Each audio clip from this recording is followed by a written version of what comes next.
Bonjour à tous, je suis très heureux d'être avec vous en ce jour. Je ne suis pas avec vous physiquement, malheureusement. Je ne suis pas présent physiquement, mais le Seigneur, avec les nouvelles technologies aujourd'hui, nous a permis d'être là à distance. Je me nomme Prince Moubaké et il m'a été demandé de parler de l'impact, de l'intégrité, de la compétence en milieu professionnel. Mon propos se déclinera en 4 points que vous avez devant vous. Je commencerai par la présentation de l'auteur. Ensuite, nous dresserons le contexte de cette rencontre, pourquoi cette thématique, et ensuite nous aborderons les 3 concepts qui nous concernent dans le cadre de l'environnement professionnel: impact, compétence et intégrité. Et nous terminerons avec la conclusion. Qui est Prince Moubaké? Je suis né de nouveau en 1996, bientôt près de 27 ans, ça passe vite. Économiste de formation, conférencier, analyste de société, entrepreneur, éditeur et écrivain, auteur du livre La foi ne suffit pas. Nous allons placer le contexte de cette thématique. Comme vous pouvez le voir, nous sommes en Afrique et la structure démographique de l'Afrique, qui est de toute façon identique à celle de la RDC, nous interpelle au plus haut point. Pourquoi est-ce que nous disons que cette structure démographique nous interpelle au plus haut point? Parce que l'Afrique, et avec elle la RDC, constitue le futur de la planète. Et il est important à ce stade d'être conscient que l'Afrique comptera en 2100 près de 4 milliards d'habitants. Cela représentera 40% de la population mondiale contre 1,3 milliard, 1 milliard 300 millions de personnes aujourd'hui, en 2023, et cela représente aujourd'hui 16%. Donc nous allons passer de 16% à 40%. Et déjà aujourd'hui, alors que nous échangeons, 50% de la jeunesse du monde est déjà africaine. Lorsqu'on parle des jeunes à travers le monde, plus de 50% sont africains. C'est très interpellateur. Cela démontre à suffisance combien l'avenir même de l'humanité, qui repose dans la jeunesse, est au cœur du continent africain. Et donc, nous avons intérêt à parler à la jeunesse, nous avons intérêt à interpeller la jeunesse, nous avons intérêt à réfléchir avec les dirigeants, à les inciter à placer en priorité. La priorité des priorités doit être la jeunesse. Et c'est pour cela que nous apprécions cette thématique où il est question de l'impact, où il est question de la compétence et où il est question de l'intégrité en milieu professionnel, mais de manière générale dans la vie de tous les jours. Parce que vous ne pouvez pas construire une civilisation, vous ne pouvez pas construire une société où il fait bon vivre aussi longtemps que les valeurs d'intégrité, aussi longtemps que les valeurs de compétence ne sont pas promues par l'ensemble de la population. Et aussi longtemps que la jeunesse de cette population ne comprend pas l'importance de ces valeurs. C'est là tout l'enjeu de cette thématique. Aujourd'hui, la structure démographique de l'Afrique et même de la RDC, comme vous pouvez le voir, est constituée en grande partie par des jeunes. Vous avez de 0 à 4 ans à peu près 15% de la population, aussi bien de l'Afrique que de la RDC. Les deux structures démographiques, bizarrement, sont plus ou moins identiques. Et de 5 à 24 ans, cela constitue 45% de la population. Qu'est-ce que cela veut dire? Cela veut dire, par exemple, que 60% de la population de l'Afrique a plus ou moins en moins de 25 ans. Ce sont des chiffres de 2020, mais les chiffres de 2020, nous sommes en 2023, sont plus ou moins les mêmes. La jeunesse est principalement africaine et l'avenir du monde est principalement africain. Ça, c'est la première indication. La deuxième indication, c'est que le nombre de la population en Afrique et en RDC constitue une grande opportunité. Toutes les révolutions se sont appuyées sur le nombre. Tous les changements s'appuient d'abord sur la base du nombre de la population ou de l'ampleur de la démographie. Et en Afrique, nous sommes passés de près de 400 millions d'habitants en début du XXe siècle, et aujourd'hui, nous parlons de 1 milliard 300 millions et nous parlerons dans près de 75 ans, nous parlerons de 4 milliards de personnes. Ce nombre est un marché en termes économiques, mais ce nombre est aussi une force pour imposer une direction au reste du monde. Si nous comprenons, si et seulement si nous comprenons ce que cela représente et si nous mettons à profit ce nombre, et cela commence par une éducation adéquate. Cela commence par une stratégie basée sur la jeunesse de l'Afrique qui représente une opportunité.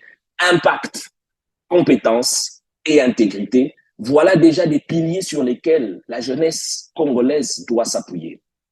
Et aujourd'hui, il s'agira pour nous de commencer par inciter la population africaine à prendre conscience que lorsqu'on parle de l'environnement professionnel, il ne faut pas d'abord être cette jeunesse qui cherche à aller demander de l'emploi. Vous êtes dans cette salle, vous êtes jeune, vous êtes étudiant, élève, ou vous avez déjà fini vos études. Je comprends les réalités de notre pays en RDC, qui sont d'ailleurs reflétés à travers ce chiffre. Il n'y a pas une forte capacité d'absorption de notre marché de travail. Ça veut dire quoi?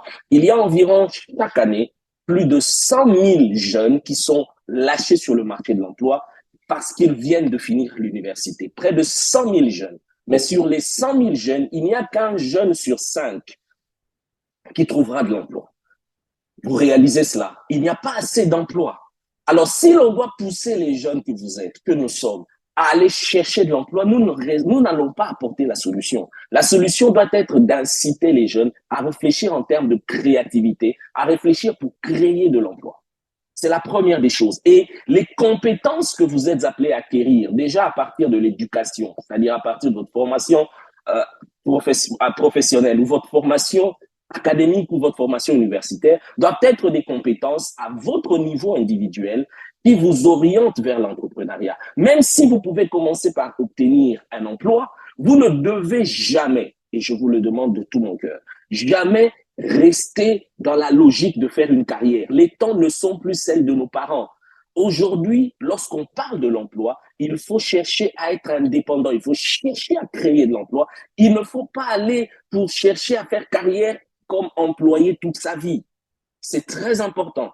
Et donc, l'entrepreneuriat en Afrique, c'est la solution. Et cela commence par les valeurs que vous adoptez maintenant.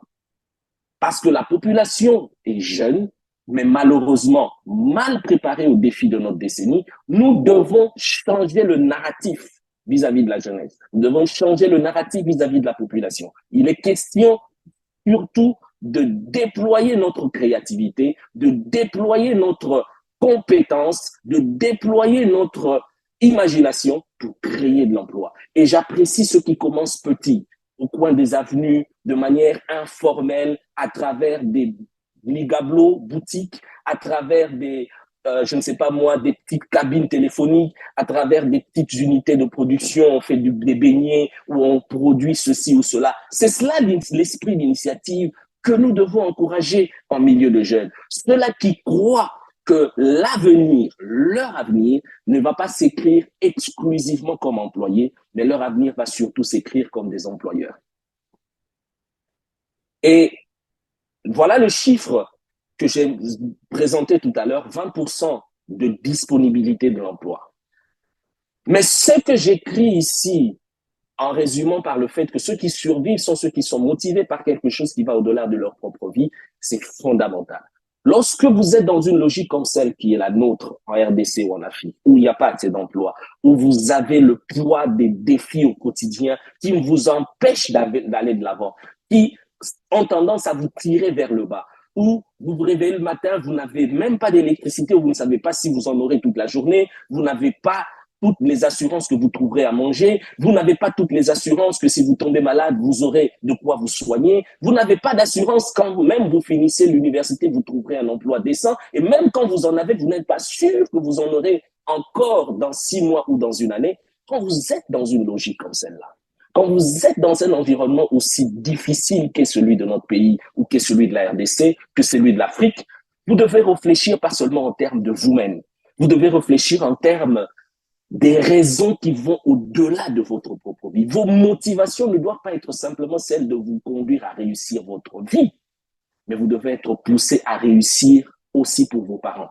Vous devez être poussé à réussir aussi pour vos frères et sœurs. Vous devez être poussé à réussir aussi pour des personnes qui comptent pour vous. Votre réussite ne sera pas que pour vous. Le bénéficiaire de votre réussite, ça ne doit pas être que vous-même. Si vous arrivez à être motivé pour réussir pour vous et pour les autres, réussir pour vous et pour ceux qui comptent pour vous, lorsque cela devient votre principale motivation, alors vous êtes sur la voie de la réussite. Alors vous créez les conditions appropriées pour vous surpasser et toujours puiser l'énergie nécessaire afin d'aller de l'avant. C'est cela le plus important. Ne jamais tomber dans l'erreur d'être au centre de ses propres efforts. Ne recherchez pas la réussite pour vous-même. Vous tomberez et vous n'aurez plus la force à un moment donné de vous relever. Mais si vous recherchez la réussite pour vous, mais aussi pour ceux qui comptent pour vous, alors vous aurez la possibilité d'aller de l'avant. Vous aurez toujours la possibilité de vous relever. C'est cela la principale motivation que je cherche et que je vous présente en ce jour. Lorsqu'on parle de l'impact, parce que c'est de cela dont il s'agit, comment mieux illustrer l'impact? L'impact, vous pouvez l'illustrer à travers cette photo. Vous avez ce bateau et vous avez ce sillage.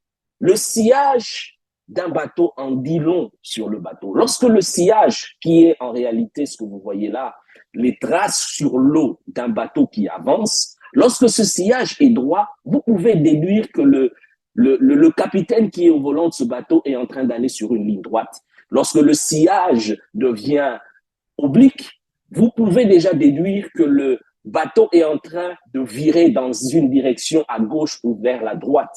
Le sillage vous en dit long, même sur le poids du bateau. Selon que ce sillage est épais, selon que ce sillage est minime, vous avez une idée du poids du bateau. Et vous pouvez même déduire, lorsqu'il n'y a plus de sillage, que le bateau s'arrête, que le moteur s'est arrêté.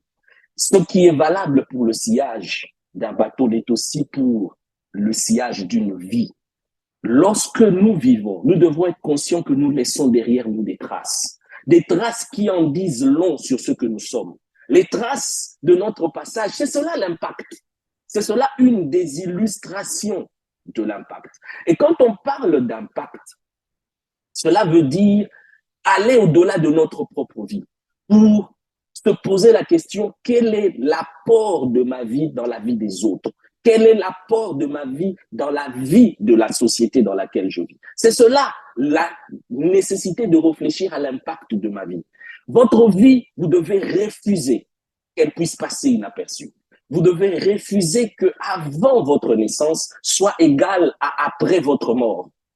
Après votre mort, il faut qu'il y ait des traces de votre passage. Il faut qu'il y ait l'impact de votre vie. Il faut que vous puissiez laisser un héritage. Ça doit être l'une des motivations de votre vie. Vous ne pouvez pas et vous ne devez pas accepter de passer inaperçu.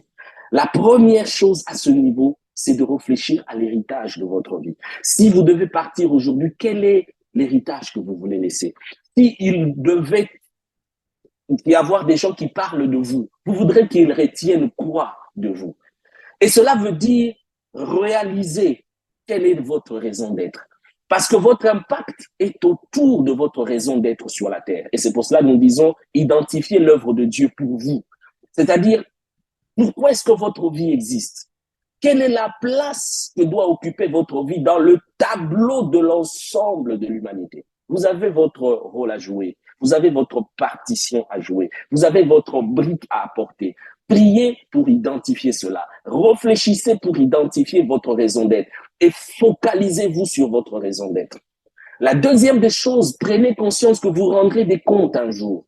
L'impact, ce n'est pas seulement au niveau des hommes que cela va devoir être évalué. Votre impact ne sera pas évalué seulement par les hommes. Votre impact sera aussi évalué par votre Créateur. Vous allez rendre des comptes à votre Créateur sur le sillage que votre bateau de vie aura laissé sur la terre.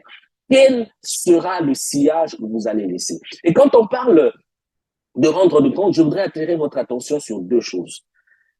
Tout ce que vous faites, même dans la vie professionnelle, et surtout dans la vie professionnelle, peut s'évaluer au niveau de vos tâches, c'est-à-dire de vos réalisations. Qu'est-ce que vous avez accompli?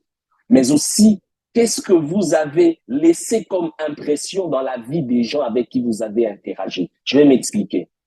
L'impact que vous laissez dans la vie professionnelle, c'est d'abord vos réalisations. Qu'est-ce que vous avez accompli dans votre vie professionnelle? Qu'est-ce que vous voulez accomplir comme ingénieur, économiste, architecte ou entrepreneur? Qu'est-ce que vous voulez réaliser? C'est cela l'impact, vos réalisations, les accomplissements de vos projets. Mais aussi, l'impact, c'est l'impression positive ou négative que vous laissez, le souvenir que vous laissez dans la vie des personnes que vous côtoyez au quotidien. Dans la vie professionnelle, vous rencontrez des gens. C'est dommage de constater que dans le milieu professionnel, les gens se battent pour des promotions au détriment des relations interpersonnelles. Ils sont prêts à poignarder leurs voisins, à poignarder leurs collègues, à parler du mal de leurs collègues pour que le chef les apprécie. C'est dommage. Parce qu'ils ne réalisent pas, ils peuvent le faire une fois, deux fois, sur une année, 2 ans, 3 ans. Il le fait dans telle entreprise. Quand il quitte, il va dans une autre entreprise, il fait la même chose. Mais il ne réalise pas qu'au bout de 5, 10 ans, il aura laissé derrière lui des poisons. Il aura tellement empoisonné la vie des autres qu'il sera solitaire. Et vous avez des gens qui sont au sommet. Mais quand vous questionnez les collaborateurs autour d'eux, quand vous posez la question à ceux qui ont travaillé avec ces gens ou travaillent avec ces gens, vous aurez une idée sur leur sillage. Et beaucoup, malheureusement, surtout en RDC, en Afrique, beaucoup laissent derrière eux un sillage empoisonné. Ils arrivent au sommet, mais autour d'eux, leurs collaborateurs ne sont pas fiers d'eux. Autour de leur famille, vous avez des hommes qui sont au sommet, mais leurs femmes sont malheureuses. Leurs enfants sont malheureux. Ils ont réussi professionnellement, mais au niveau de leur famille, leur impact est négatif. Leurs enfants ne sont pas fiers d'eux. Souvent, ce sont des hommes et des femmes peut-être divorcés parce que trop focalisés sur leurs responsabilités professionnelles. Il faut toujours se poser la question, quel est l'impact que je laisse? Au niveau des relations interpersonnelles, quelle est l'impression, le souvenir que je laisse? Quelle est la qualité des relations que j'entretiens tout au long de ma vie professionnelle? C'est très, très important. Et pourquoi? Parce que les relations, je le dis de plus en plus, c'est important dans la vie. Tout ce que nous avons, nous le communiquons à travers les relations. Et tout ce que nous avons, nous le recevons à travers le canal des relations. Très important de réfléchir à notre sillage sur le plan des relations, autant que nous réfléchissons à notre sillage, à notre héritage, à notre impact sur le plan de nos réalisations. Et en dernier, je veux rappeler que quoi que l'on dise, le sillage ne ment pas. Votre héritage en dit long sur qui vous êtes. Vous pouvez dire des choses, vous pouvez prétendre être quelqu'un de bon. Mais si autour de vous, les gens estiment que vous êtes un orgueilleux, que vous êtes un menteur, que vous êtes un égoïste ne pensant qu'à vous, que vous êtes quelqu'un qui est prêt à tout pour arriver à ses fins, quitte à poignarder les autres. Si c'est ça l'impression que vous laissez autour de vous, alors c'est ça que vous êtes. Quelles que soient les excuses que vous donnez, c'est cela que vous êtes. Le sillage ne ment pas sur qui vous êtes. L'impact en dit long sur le bateau, mais aussi l'impact en dit long sur vous, sur ce que vous êtes. À quoi ressemble le sillage de votre vie sur les personnes que vous côtoyez sur le plan professionnel? Très important de se poser cette question. Je voudrais partager ici avec vous une histoire qui m'a marqué. C'est l'histoire de mon jeune frère. Et ici, c'est toujours dans l'optique de vous amener à réfléchir sur l'impact que vous laissez dans la vie des gens. Il s'agit d'un de mes jeunes frères qui n'est plus de ce monde, qui nous a quittés il y a quelques années. Et ce qui me marque au sujet de ce jeune frère, et c'est ce que j'aimerais partager avec vous brièvement, c'est que chaque fois que je me rends chez mes parents, la maison paternelle où nous avons grandi, mes frères et moi, et lui également, je vois un arbre qui est en fait un avocatier. Et cet arbre me rappelle toujours mon jeune frère, parce que c'est lui qui avait planté ce noyau d'avocat, alors que il avait à peu près 12 ans, où nous parlons là des années 98, 97, 98. C'est à l'époque où il avait planté cet arbre. Et je me rappelle bien de ce jour, c'était un peu comme en blaguant. Il aimait beaucoup les avocats. Il avait planté ce noyau. parce qu'ils voulaient avoir dans la maison paternelle un avocatier qui produise au lieu qu'on aille toujours chez les voisins, qu'on en ait nous-mêmes aussi chez nous. Les années sont passées, plus de 15 ans après, cet avocat qui était au départ un noyau est devenu un arbre et un arbre qui, après 15 ans, a commencé à porter du fruit. Aujourd'hui, il n'est plus de ce monde. Cet avocatier donne des fruits et dans la maison paternelle, mes parents en mangent, les voisins s'en servent et au-delà des fruits, cet avocatier sert aujourd'hui pour s'abriter et se mettre à l'abri du soleil. Et cet avocatier représente l'héritage qu'il a laissé. Il est décédé, marié, il a laissé un enfant. Mais au-delà de son héritage familial, cet avocat en dit long. Cet avocatier plutôt en dit long sur son héritage. Ce que j'aimerais te dire, toi qui me suis, c'est de toujours penser à ce que tu laisses derrière toi. Tu ne seras pas toujours là, je ne serai pas toujours là. Mais quel est l'impact que tu veux laisser? Est-ce que tu veux s'aimer des choses aujourd'hui, même si tu n'es pas là demain, des choses qui vont produire des fruits et qui vont nourrir d'autres personnes? Ou tu fais les choses seulement par rapport à ta propre vie et tu ne réfléchis que par rapport aux 50, 70 ou 100 ans que tu auras à vivre sur la terre? Je voudrais t'inviter à réfléchir à l'héritage que tu laisses derrière toi. Je voudrais que tu réfléchisses à ton héritage en tant que mère, en ton héritage en tant que père, en ton héritage en tant que grand-père ou en tant que grand-mère. Tu ne seras pas toujours là, mais tu dois travailler pour ceux qui vont rester derrière toi afin de rendre la vie des autres meilleure. Et à travers cette interpellation, je voudrais également t'inviter à déposer ta vie au pied de la croix. Pourquoi? Parce que il y a une vérité quand on parle des noyaux ou des graines ou des semences. C'est que nos vies doivent être sémées. Au-delà de ce que tu poses comme acte qui peut ressembler à une sémence, ta vie doit être une sémence que tu plantes dans cette vie pour produire des fruits qui vont nourrir d'autres personnes. Mais pour cela, tu dois mourir à toi-même. Tu dois renoncer à toi-même pour adopter les projets de ton Créateur. Chercher à connaître pourquoi il t'a amené sur la terre. Oui, nous avons été créés par quelqu'un qui nous a créés avec une raison d'être. Et nous devons connaître la raison pour laquelle il nous a créés. Renoncer à nos rêves pour adopter ses rêves à lui, ses projets à lui, et vivre par rapport à ses projets. C'est la meilleure des façons pour porter du fruit. C'est cela ce que dit Jean chapitre 12, verset 24. Vous devez mourir à vous-même pour être le plus productif possible dans le monde. Vous aurez des sollicitations. Mais si votre souhait, c'est de produire le maximum de fruits, d'avoir le maximum d'impact, alors vous devez mourir pour que ce qui est en vous, le meilleur qui est en vous, puisse éclore. C'est mon souhait pour vous. C'est mon désir pour vous qui me suivez. Alors, il ne suffit pas de mourir pour produire l'impact. Il faut comprendre aussi certaines vérités de la vie. La croissance économique, la compétence et l'éducation. Les trois concepts sont liés. Ici, je voudrais attirer votre attention sur la nécessité d'être compétent. Je vais bientôt terminer. La compétence, c'est la clé. Mais cette compétence s'acquiert par l'éducation, c'est-à-dire par votre formation académique, par votre formation professionnelle. C'est ce que j'englobe par le concept éducation. L'éducation, c'est un facteur déterminant de la vie d'une personne. Aussi bien sur le plan collectif, on parle de la croissance économique, mais aussi sur le plan individuel, votre propre qualité de vie est déterminée par votre niveau d'éducation, votre réflexion, votre connaissance. C'est important d'être éduqué. C'est là où, par exemple, un de mes combats personnels, c'est de m'élever contre ce type de message que je trouve en Afrique et surtout dans les milieux chrétiens d'Afrique. Il consiste à ne pas réfléchir au-delà du concept du cadre religieux. Personne, aucune nation ne s'est développée seulement avec les églises. C'est là où je dis, par exemple, quand je parle de mon livre « La foi ne suffit pas », il est important de prier, mais il est aussi important de pousser les gens à étudier, de pousser les gens à exceller dans la vie professionnelle, à acquérir des compétences. La prière n'est pas la seule compétence de la vie. J'entends des gens dire, moi je ne sais que tout ce que je sais faire, c'est prier. Aussi longtemps que je sais prier, je peux tout résoudre comme problème. Non! La prière, c'est important.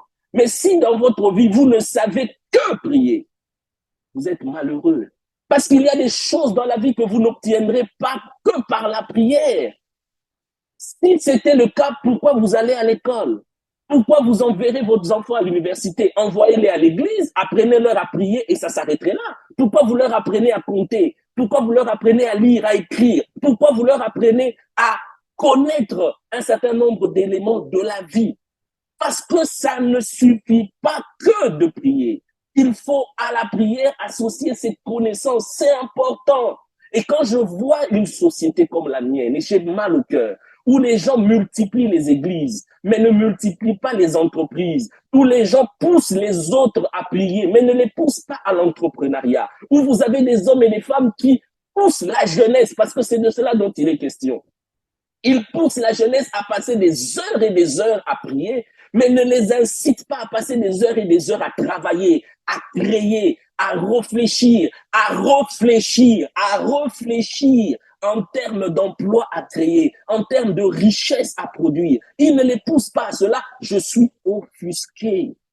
Je suis triste parce que je vois cet avenir qui va de cette nation qui va finir malheureux, qui va finir en train de blâmer Dieu. C'est pour cela que Dieu m'a suscité pour dire aux gens, la foi ne suffit pas. Non pas que je ne crois pas en la foi, je suis un homme de foi. Mais j'ai compris que l'équilibre est important. Vous ne pouvez pas être celui qui prie sans apporter de la valeur ajoutée à la vie des gens. Quelle est votre valeur dans la société? Si votre valeur dans la société, c'est seulement la prière, vous ne servirez pas à grand-chose. Vous devez être capable de résoudre les problèmes de la vie de tous les jours. Le mal de notre nation RDC, c'est que nous avons des prieurs, mais nous avons très peu de gens qui apportent de la valeur ajoutée dans la vie de tous les jours. C'est pour cela qu'on constate qu'on a de plus en plus d'églises, mais la société est dysfonctionnelle. Les problèmes de société, la saleté, la promiscuité, les ordures un peu partout, les embouteillages dans nos rues, la corruption dans les milieux professionnels, dans les universités, la bassesse au niveau même de nos étudiants. Ils n'ont plus le niveau. Mais c'est des gens qui prient. C'est des gens qui sont dans un environnement où il y a autant d'églises. Pourquoi ça ne change pas? Parce qu'ils ont un discours qu'ils entendent, cette population, qui les amène à ne penser qu'à la prière et pas rien d'autre. Même Jésus a dit, mon peuple ne vivra pas de pain seulement. Mais ça veut dire quoi? Le pain est nécessaire. Le pain, c'est le symbole de ce qui est naturel. C'est le symbole de l'éducation, de la croissance économique, le symbole des efforts humains, le symbole de ce qui est humain. La parole, c'est le symbole du surnaturel, du spirituel, de la prière, de la foi, de tout ce qui est spirituel. Les deux sont importantes. On ne peut pas aller dans la vie qu'avec ce qui est spirituel. Autant on ne peut pas aller dans la vie qu'avec ce qui est naturel, seulement avec le pain. Il faut les deux. Notre société commet l'erreur de rejeter le pain et de n'avoir que le spirituel. Et elle condamne ceux qui n'ont que le pain et qui rejettent le spirituel. Il faut avoir les deux. Il faut le pain, il faut l'éducation, il faut la compétence, il faut la culture générale, il faut la créativité, il faut créer des emplois, il faut créer des emplois, je vais insister là-dessus, il faut créer des emplois, il faut amener l'onction dans le milieu professionnel, il faut amener les dons spirituels dans le milieu professionnel. C'est cela, le combat de la foi ne suffit pas, que je t'invite à adopter. Le message de la foi ne suffit pas, c'est un message qui dit arrêtons avec la foi de manière déséquilibrée parce que ça ne produit pas les résultats. On vit dans une société en contradiction avec nos slogans spirituels. Vous serez la tête et non la queue, mais la société dans laquelle je vis est une société qui est la queue, constituée à 80% des chrétiens qui sont tous la queue. C'est ça le problème. Et ils ne réalisent pas qu'aussi longtemps qu'ils continueront à dire qu'ils sont la queue, qu'ils sont plutôt la tête sans réfléchir, sans être créatifs, ils blâmeront Dieu, ils feront la honte de Dieu. Je vous en prie, la compétence en milieu professionnel, l'intégrité, et on va terminer par là, l'intégrité. Vos paroles traduisent ce que vous êtes, ce que vous voulez être, mais vos actions reflètent qui vous êtes. Jésus a dit à ceux qui l'ont reçu, à ceux qui reçoivent son Fils, ça c'est le Père qui parlait, Il a donné le pouvoir de devenir enfant de Dieu. Il n'a pas dit que à ceux qui reçoivent Jésus, il donne le pouvoir de produire. Il donne le pouvoir d'avoir des maisons. Il donne le pouvoir de faire des choses. Ces choses-là sont les conséquences. Mais ce qui compte d'abord pour Dieu, c'est de devenir enfant de Dieu. Ce que vous êtes est plus important que ce que vous faites. Ce que vous êtes est plus important que ce que vous dites. Et l'intégrité, c'est arriver à être entier. Ça veut dire être en accord avec ses pensées et en accord avec ses actes. Ce que vous pensez, ce que vous dites doit refléter ce que vous faites. C'est cela l'intégrité. Et cela, c'est l'expression même de devenir le message que l'on veut apporter aux autres. Vous devez devenir le message que vous voulez apporter. Vous devez devenir le changement que vous voulez apporter. Vous devez devenir la référence que votre message est en train d'apporter. Et c'est pour cela que celui qui vous parle, je commençais par me présenter comme un entrepreneur. Je commençais par me présenter comme un analyste de société. Je commençais par me présenter pas seulement comme un chrétien, parce qu'au fil des années, le Seigneur m'a permis de devenir de plus en plus cette personne qui est équilibrée, qui vit par la foi et qui vit par les vertus, qui associe le pain avec la parole, qui vit avec l'éducation, mais aussi avec la révélation. C'est important d'avoir les deux. Et je vous invite à commencer maintenant. N'attendez pas de laisser l'impact autour de vous. Le temps est précieux. Impact, intégrité et compétence. Que Dieu vous bénisse.